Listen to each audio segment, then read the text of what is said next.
All right, we're going to pick off in this second video about where we stopped off with Caleb in the classroom with the teacher. Just kind of recap, I'm going to let you show the video again. And I want y'all to start over again. And I want y'all to watch how Caleb comes into the room and how everything transpires from there. And then we'll discuss it afterward.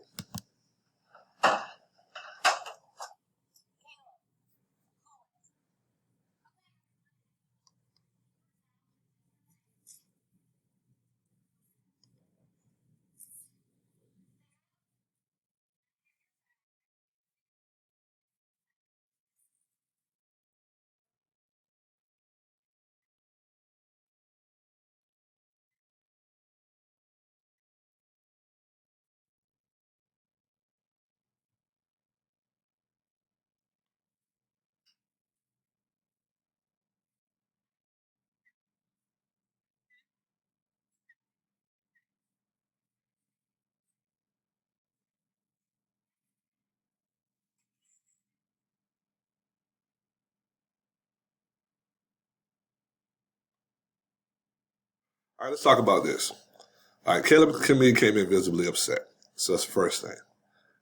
Sat in the classroom, and you can tell he was agitated. And you have to understand that children, and sometimes even our teenagers, don't know how to express themselves. So they express themselves a lot of times outwardly through their actions. So what the teacher did was she saw the actions, but then I asked what may be triggering these actions. Caleb sat down. Was supposed to take out his paper. He got upset, balled it up. Anger. I'm going to bring out my aggression. So she got upset about that. So she's kind of still playing into this.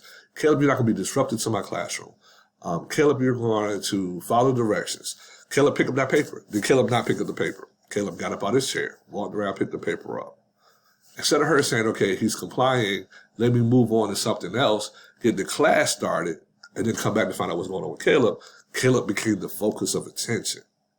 So she had to have that whole power dynamic. I don't know if you ever heard me tell you guys that it's not a power struggle between child and adult. She had the classroom. All the other children were listening. Caleb was sitting down. Was he participating? No, he was sitting down though. Let me get the class going. Then let me, hey Caleb, is everything okay? That's kind of the guidance you want to do. If you make the child that's the one doing something the focus of the whole room, that's what everybody's looking at. So now that child has an audience to go do more. Instead of us figuring out how to get that child more to kind of not focus on what might be going on, but back into the group and then get back into the activity. Because that's what we're trying to do. So that's the one thing I wanted to show you about that video.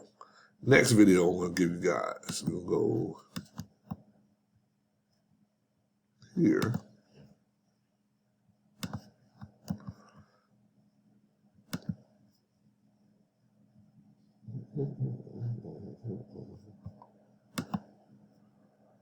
Excuse me 1 second. Here we go.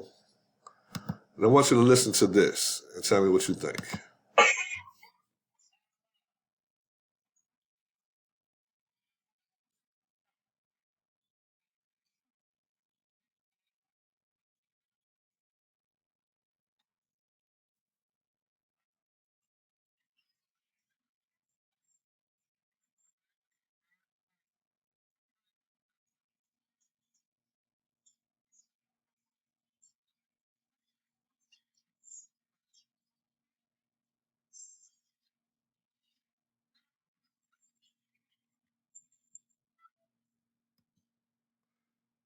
Talk about this. We run into this a lot. Put your mask on. Keep your mask on. There are children.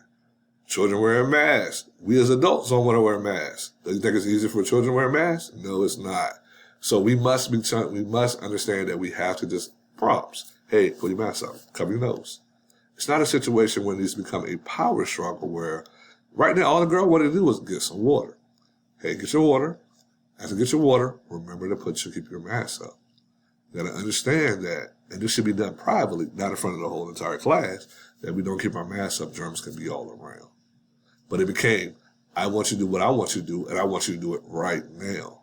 That is the relationship between a parent and a child, not a teacher or a counselor or someone else and a coach in that child. We don't have those relationships where we can just yell at other children. To me, is I'm always had the rule of I will talk to a child the same way when it's me and that child than when they're with their parents. If you can't talk to a child the same way that you would do with their mom and dad behind them, then that's inappropriate. That's very inappropriate. Because to me is, and I think about my own children with that. I mean, like if somebody can talk to Asa the same way they can talk to Asa with me right there, then that's fine. If you got to tell your conversation because daddy there, then that's a problem. Because I want to know how you talking to Asa when I'm not around, or Naomi or someone to them, or my daughter. So it's like we have to understand what we're doing. What is our approach? What is the end game with this? And sometimes how we do it home is not the appropriate way to do it here in the center. Yes, I'll get loud with my son at home. Yes, I'll get loud with my daughter at home. I'll tell him in a heartbeat, get out of the shower. You really want to shower too long. My son likes to take 10-minute showers sometimes, 20-minute showers sometimes. I'm like, no, not wasting all that water. But I would never do that to a child here. I mean, that's my flesh and blood. So we have to make sure we are understanding what we do at home, our personal beliefs, we're not bringing to the center.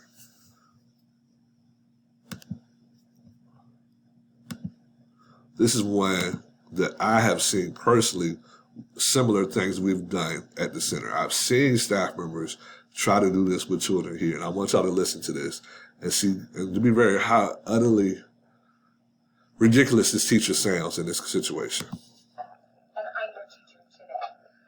And I don't appreciate you talking back to me. I don't appreciate rude to me. I really don't deserve that. I've been doing my job. You have not. All day long.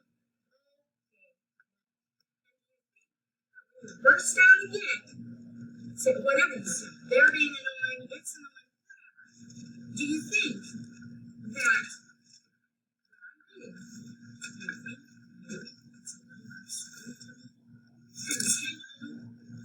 nothing? You should be quiet and let me do my job. What?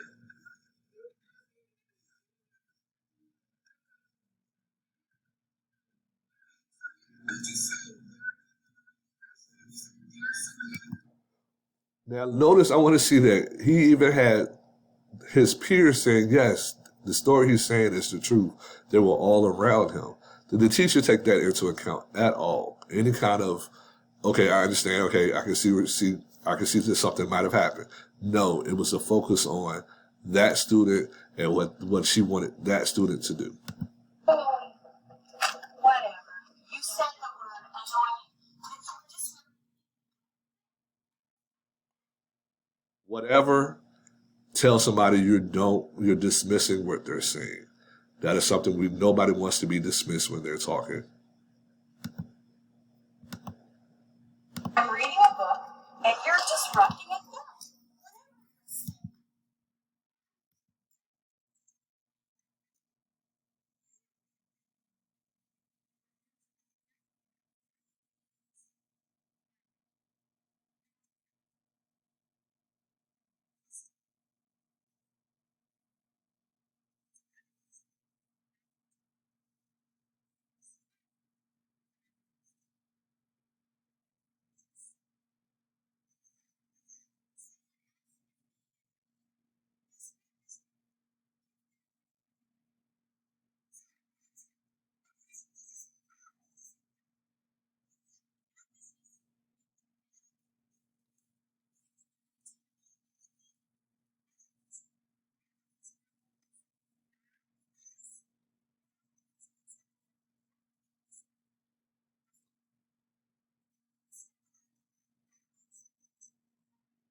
I don't know what to say about that one. That is a situation where if I am the administrator in that facility, she is no longer going to be a sub in my program.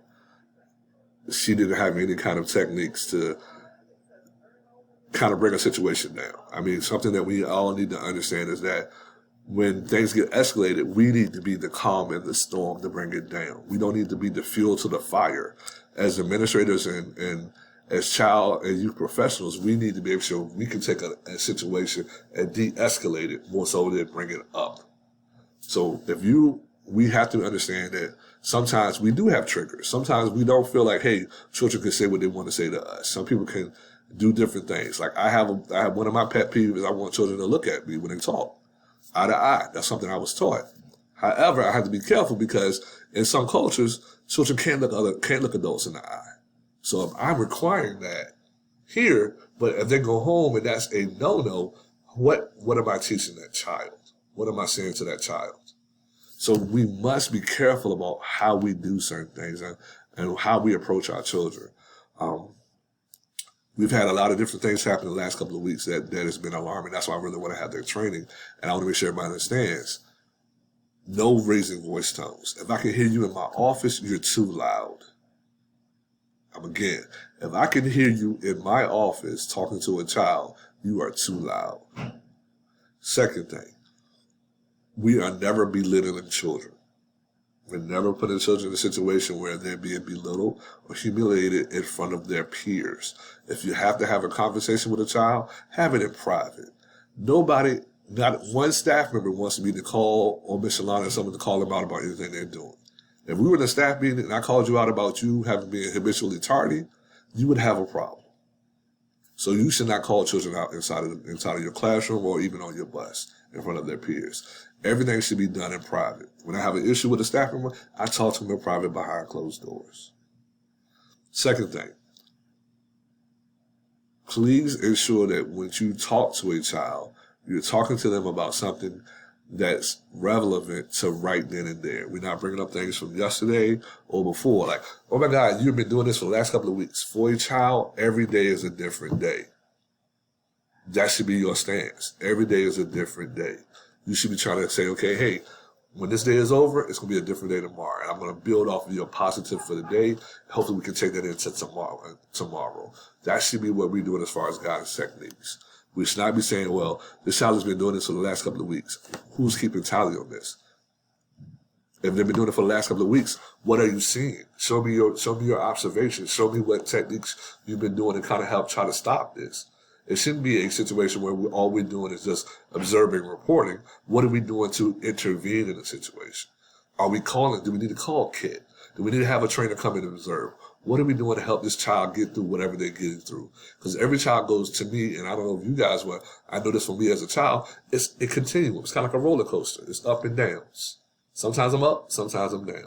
But at the same time, if you help me, I'm moving forward. That's what we should be doing in guidance and our touch policy here. Touch part of the whole policy is very simple. Be careful how you touch people. Make sure that it's not anything that's inappropriate, and we should be good. Guidance, I want us to all to stop and think. What are we trying to do? What is our purpose? Be intentional with it and be conscious of what we're doing. I'm a very big believer of time and place. I can't say everything I want to say when I want to say it. Is it the right time for me to say it? Is it the right place for me to say it? I want to make sure it's received in the best light. I want to make sure that a child is better for my interaction with them. And that's the whole purpose of what we should be doing here. Thank you for listening to this training. If you have any questions about guidance and touch, please come by and see me. I would love to discuss it with you guys. I want everybody to be the best professional they can be in this environment. Thank you.